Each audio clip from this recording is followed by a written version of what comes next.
how to drive a call to action, how to push an emotion to cause a reaction, all the things that were exciting and usually are exciting to most business owners.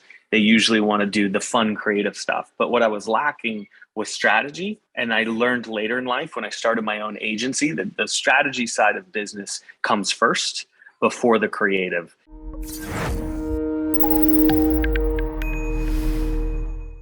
For those of our audience that don't know you, Yeah, sure. You have a great following, but tell us who you are and what you do. Yeah, sure. So first of all, appreciate you guys giving me time to come on here and chat. I'm a middle child. So anytime somebody's like, hey, come talk, I'm like, yes, let's do it. Let's make it happen. But I think it's really cool what you guys are putting on, giving all of your time and effort and value and education on the importance of virtual support in your life. And so I'm excited to talk to you about it. My background is traditional media, TV and radio. I was 16 years old. I was taking a TV production class in Lakeland, Florida, just outside of Tampa. And I knew that I wanted to do something creative, but I didn't know why. And so I got, my first job was iHeartRadio. I was a producer for syndicated radio. Now, this is back in the day. So this is going to date me. This is when iHeartRadio was called Clear Channel. It was It was about 4 years before iHeart became iHeart. But that's where I started. And what I really learned in traditional media, TV and radio, was how to create content, how to connect with an audience, how to build a community of people, how to drive a call to action, how to push an emotion to cause a reaction. All the things that were exciting and usually are exciting to most business owners. They usually want to do the fun, creative stuff. But what I was lacking was strategy. And I learned later in life when I started my own agency that the strategy side of business comes first before the creative. And then it wasn't long after I sold my agency. I went to work for the world's largest agency, WPP. And I started working for really big brands like Nike and Starbucks. And that's where I learned the importance of data. And then I learned you can't even have strategy if you don't have data. You've got to have data that informs the strategy. Strategy informs the creative. So in a weird way, Tristan, my background is backwards. Like I did everything backwards. But the good news is I have all the puzzle pieces today, and I know which order they need to be used in order to execute a flawless marketing campaign. All right. And so I would call myself a data-driven marketer. That's how I would describe myself. I like that, man. Data-driven marketer. Mm-hmm. And you're traveling a lot. So mm-hmm. I'm assuming your team is virtual for the most part. It is. It's very virtual. My wife and I, my last stint was 3 years with a Grant Cardone company called Cardone Ventures, where I was the chief marketing officer. And my wife has been in real estate, corporate real estate, and now residential real estate for over 15 years. She worked at Nike as well as a corporate real estate. And then she worked at Columbia Sportswear. She made a move into residential real estate, and we never looked back.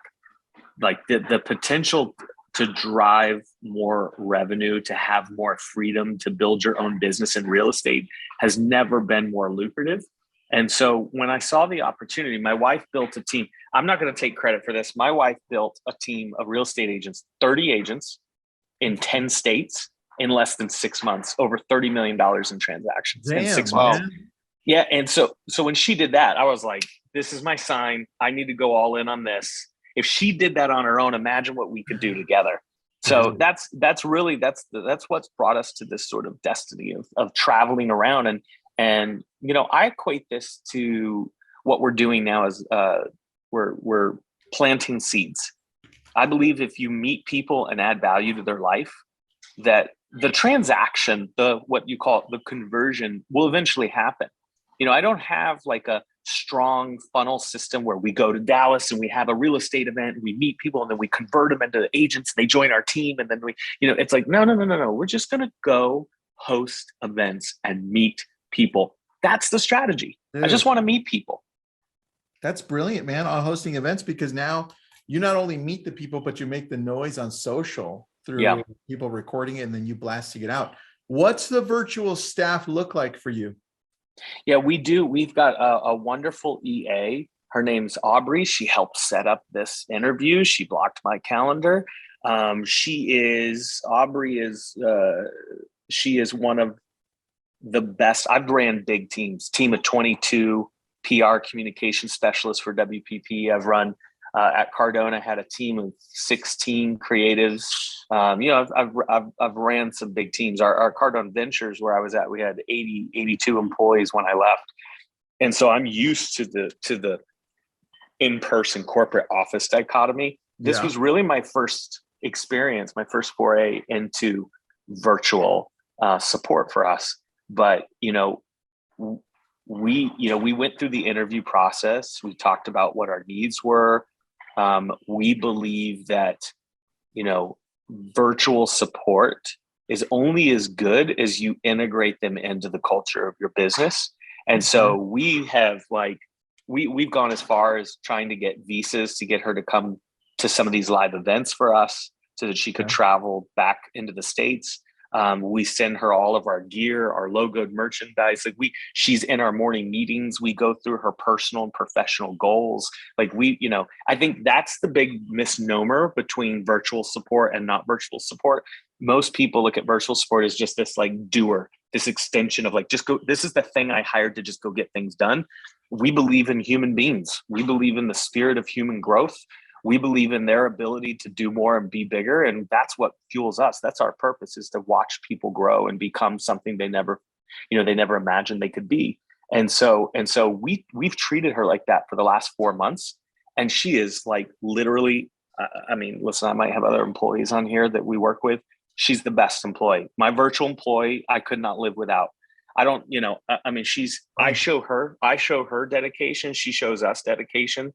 Yeah. And so she keeps us organized. She's proactive. She works hard. She's getting a legal degree in the Philippines right now. She's getting her legal degree at the same time while she supports me, which is no easy feat, Dude.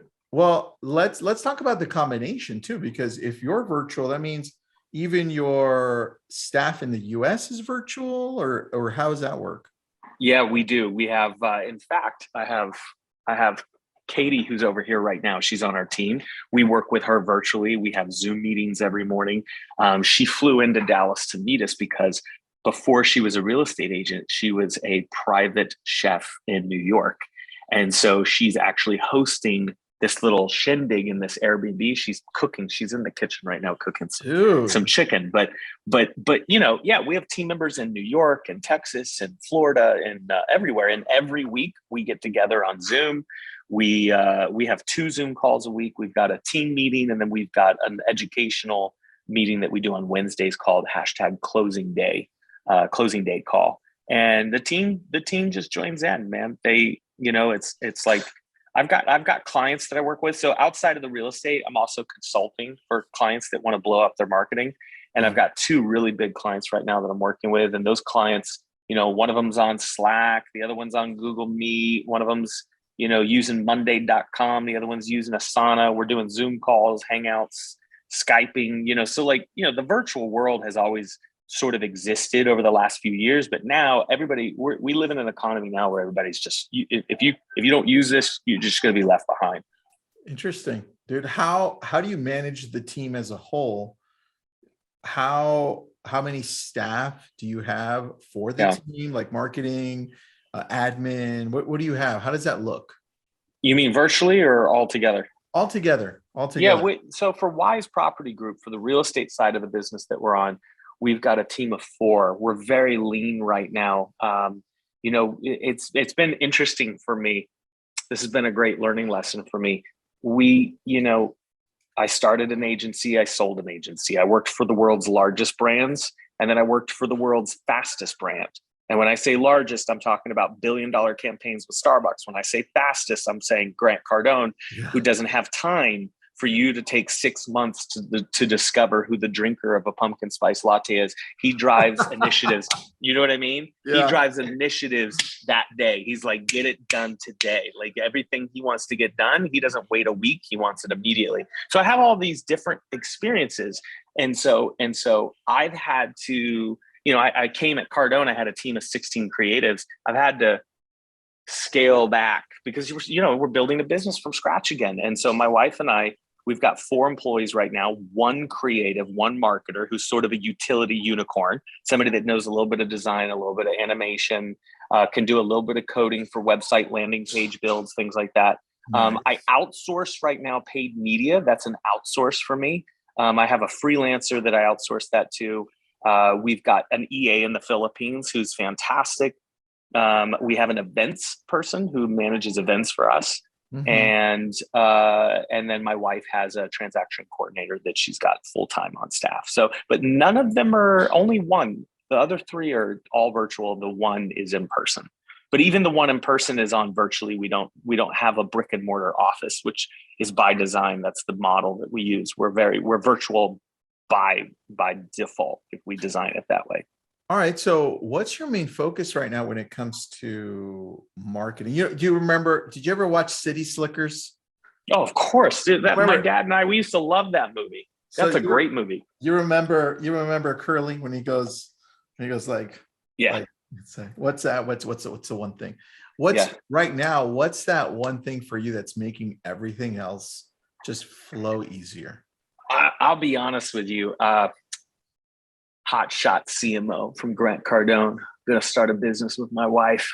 We're going to blow it up. Everything I've ever learned. Used to work at Nike and Starbucks. I know so much.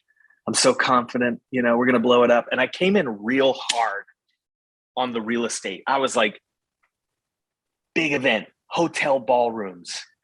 I want to build a funnel, drop some ads. I'm going to use the most polished equipment, and I'm going to put the lapel on, and I've got a TV radio background.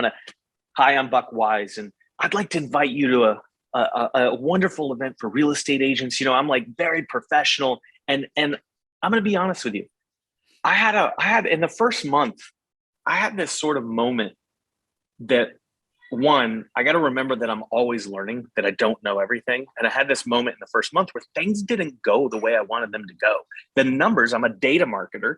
The data wasn't working. 30 days of marketing. And I'm like, I've been doing this for 25 years. I don't know what's going on. Like, this isn't working. And I forgot, to your point, the one thing, I forgot the fundamentals of marketing.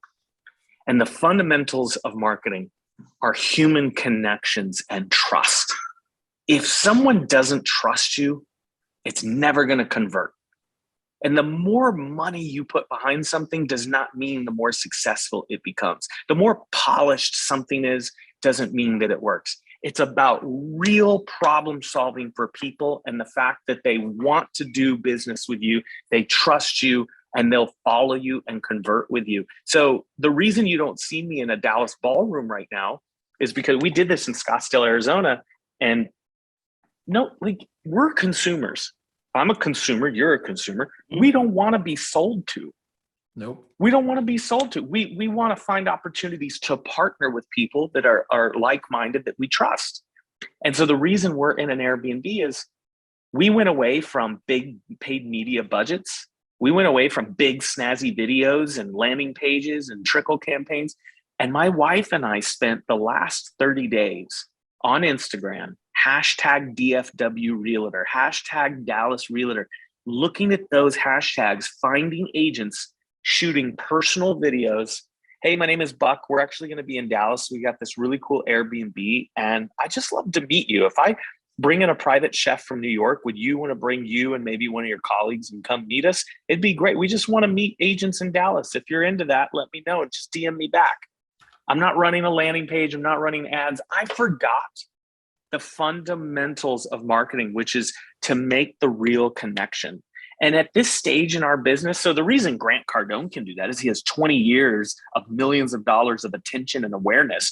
Yeah. And everybody wants to be around that. He's got Donald Trump on stage at Growth Conference. Dude, and, he needs automation. He needs big scale. He needs the ads. He needs the funnel. And I'm glad I learned how to run that. But if you're just starting out in business, just remember, you got to do what he did. He used to go to car dealerships, knock on the door, and be told, no, my team doesn't want to hear you. Or he'd sit in a basement of a car dealership and talk to 4 sales guys. He traveled the country for years before he was Grant Cardone. And so I had kind of a wake up call. I was like, the one thing is, dude, you need to go bump fists and elbows before you start running big marketing campaigns. Like, you got to forget everything you learned at Starbucks. You got to forget everything you learned at Grant Cardone's office, and you got to go out and grind. And so that's the one thing for me right now is like, how can I add more value and how can I develop real personal relationships with people? And so that's my focus. Okay. So on that, how are you doing it? How are you doing it specifically? Like, are you going to offices virtually? Are you going to what you're doing right now, Airbnb? Yeah, like? I've got a weekly Zoom call, a Zoom call called the Closing Day Call that I do, #closing day call. It's closingdaycall.com.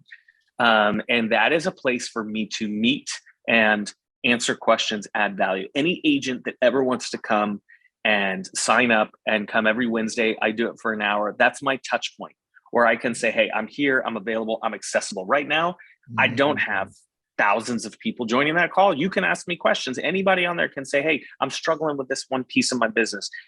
I'm setting up my CRM, but I can't quite get this automation to work.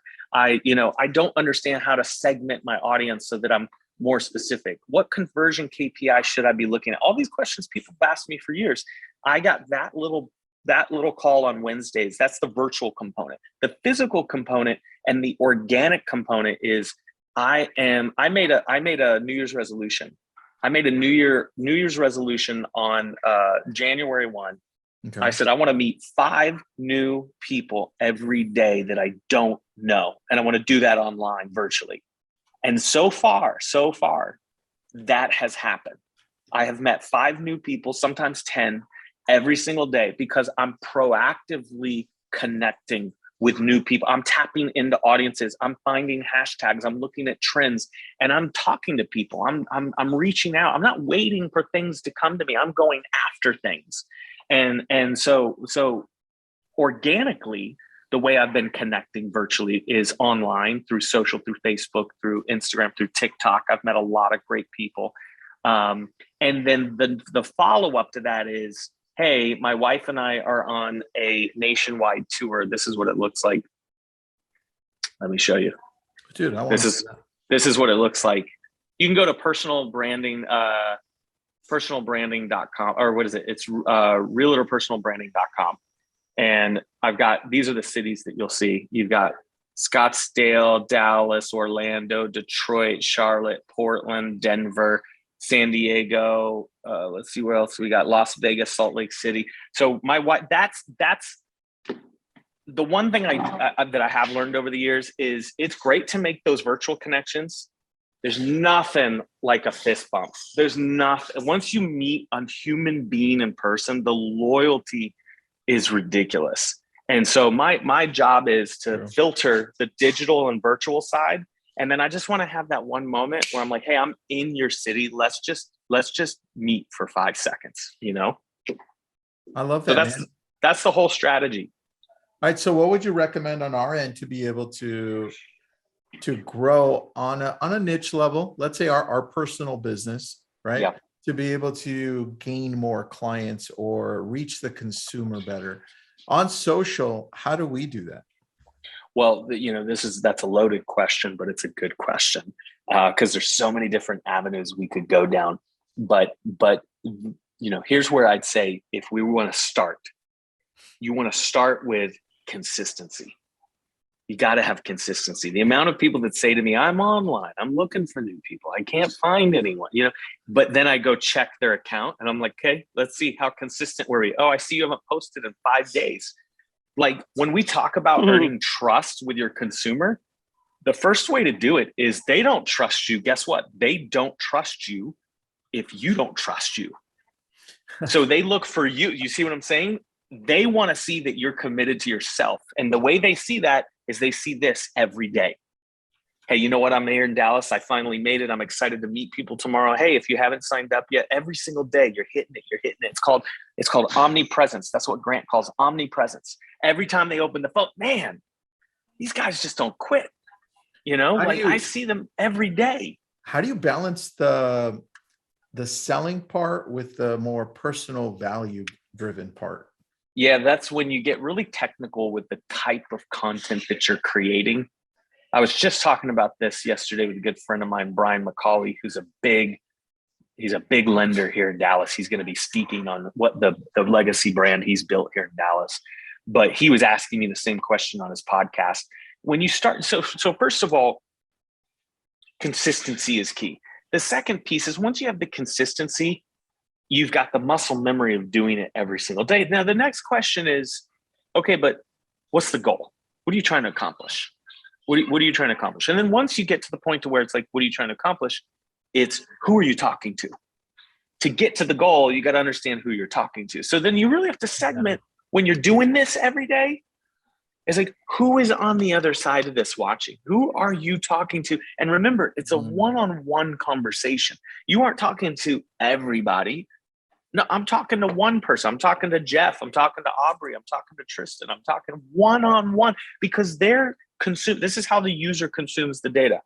They're consuming it like this by themselves in the morning, at lunch, on a break, on a subway, they're by themselves. And so too many times people think of they're trying to talk to everybody. Just talk to that one person that you really want to connect with. Once you know who the person is, once you know what we call the persona of who you're trying to attract, who you're trying to engage, who you're trying to convert, then the question becomes, what are your value propositions and why would they care? Why would they care to see you, to talk to you, to watch you, to follow you, to like you, to comment, to engage? Why? And once you understand, like I understand my core target, I understand my core target likes to see the family side of my business. They dream of working with their significant other and having more freedom and traveling the country and bringing their kids with them. So I understand that my content, when I show my kids at the pool at an Airbnb in Dallas, I'm helping somebody dream bigger. I'm helping somebody go, that's exactly what I want to do. And that makes that connection so much easier for them. So we call those pillars. When you're talking about how do you do this, but not make it always about promote, right?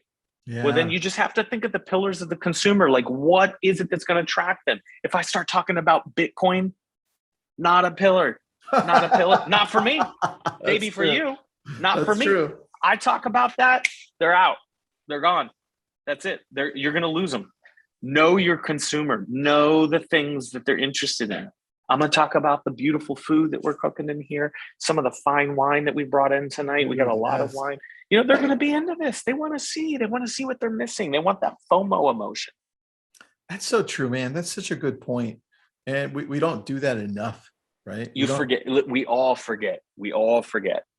We go straight to the promote. We go straight to, hey, here's what you should do because I'm really good at it. You should just click this, swipe up, tap on it, email me, call me, make that thing happen because I want to do business with you. And it's like you forgot to develop the relationship first. We call that kissing on the first date. Dude, slow down. You gotta wine and dine them. Do some dating a little bit. Yeah, don't go for a sloppy French kiss on the first date. Hey, thanks so much for following me. Click this link. Stop. Ask them a question. Learn something. Listen. The conversion 100%. Will happen. It will happen when they trust you. Dude, really good point, man. Yeah. But how do we follow you? Where do we learn more about what you're doing? Well, since my quota is to meet 5 new people that I didn't know, I'm going to wait right now on Instagram. That's my personal platform.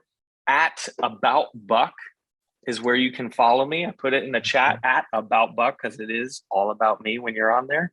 It's not true. It's about the family too. There we go. The full link. Thank you, just followed you, bro. Thank you, dude. I appreciate that. And I'm accessible, man. If you got questions or you need help or you want to make a connection, like that's my, I told you I'm planting seeds because I believe those seeds will sprout. Do you know the story? I'm reading a great book right now, Atomic Habits. Have you guys read that book? I love that book, dude. That's such a great book. I know I'm late to the game. My sister was like, how have you not read that book?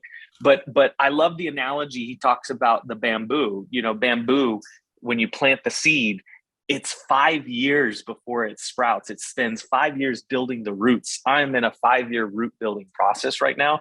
So I don't have the luxury of asking favors of anyone. I am all about the give for the next 5 years. And I know that those roots are going to sprout, and I'm excited about it. Dude, I love that. Great comparison. Great ending. Everyone, please follow Buck Weiss. We already have Buster saying he follows you already. Nice. So, very good. Thank you, guys. Everybody. Buck, I love it. We're going to do a quick giveaway on swag, and then we'll switch over to D-Rock, who you may know. I do know D-Rock. That's awesome, man. So